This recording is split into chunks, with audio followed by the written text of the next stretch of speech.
Très bien. Bon, vous n'allez pas chanter pour l'instant, Karine, mais nous préparer un plat, un défi tous les samedis. Oui. Vous savez, Karine remplit un défi.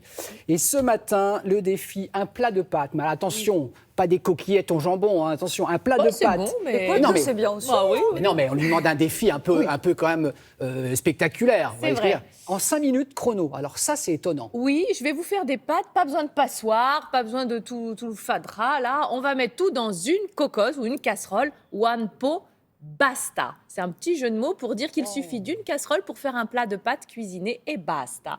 Donc en fait, on gagne du temps. On ne fait pas la vaisselle de trop, on met tout dans la casserole. Le tout, c'est de respecter en fait les quantités d'eau, ça c'est important.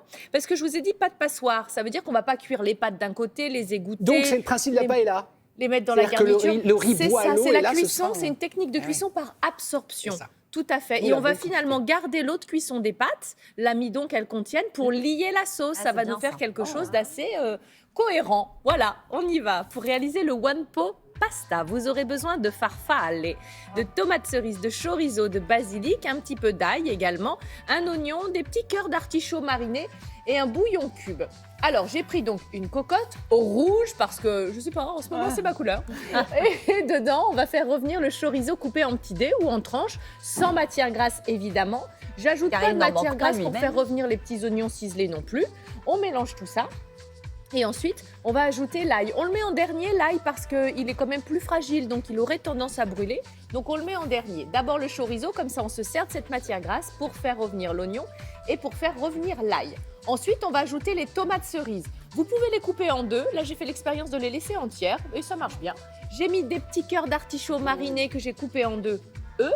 Et ensuite, on va ajouter les pâtes, donc les petits papillons, comme ça, direct. Ah ouais, direct. Voilà, sèches. Ah oui, pas cuite, c'est ça. Elle a rien compris, Nathalie. Mais c'est l'invention. C'est spectaculaire. C'est ça le défi. voir. Regarde, on met tout dedans. On va rajouter un petit bouillon cube quand même. Tu sais, tu les miettes comme ça. Et tu vas mettre de l'eau chaude, 70 centilitres. C'est là où il faut bien respecter. Si on en met trop, elles ne pourront pas tout absorber. Si on n'en met pas assez, ce ne sera pas assez cuit. Donc 70 centilitres pour 200 grammes de pâtes, c'est à peu près la proportion à respecter. Et basta. Terminares.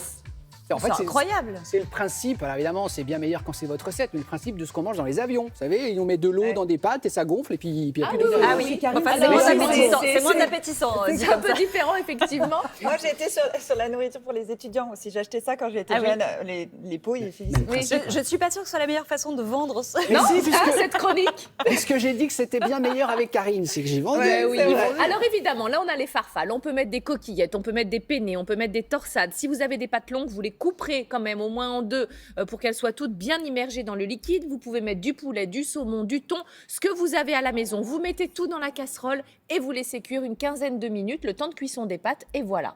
Basta. On est d'accord qu'il vaut mieux mettre un tout petit peu moins d'eau et rectifier en fin de cuisson plutôt que de noyer plus facile d'en rajouter que d'en enlever. Ça, c'est une certitude. Et puis, rien ne vous empêche à la sortie de rajouter un petit quelque chose, un petit peu d'herbe fraîche ou alors sur d'autres préparations, un petit filet d'huile d'olive ou même, pourquoi pas, un petit peu de lait de coco, de curry. Enfin, vraiment, laissez place à l'imagination. Faites ce que vous aimez.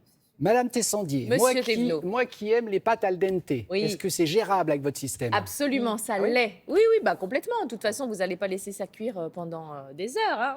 Et l'idéal, c'est quand même la cocotte en fonte pour ce type de plat? C'est le mieux quand on doit rissoler un petit quelque chose, quand on fait revenir le poulet avant ou autre. Maintenant, vous pouvez prendre une casserole basique, ça marchera très bien aussi. On n'est pas obligé d'avoir la cocotte en fonte. On n'est pas sur surveillant plus la cuisson, du coup. Bah oui, voilà. On n'est pas sur du bœuf bourguignon qui doit mijoter. Là, c'est de la petite cuisson rapide. Donc, une casserole et basta. C'est la promesse. Merci pour votre recette, Karine.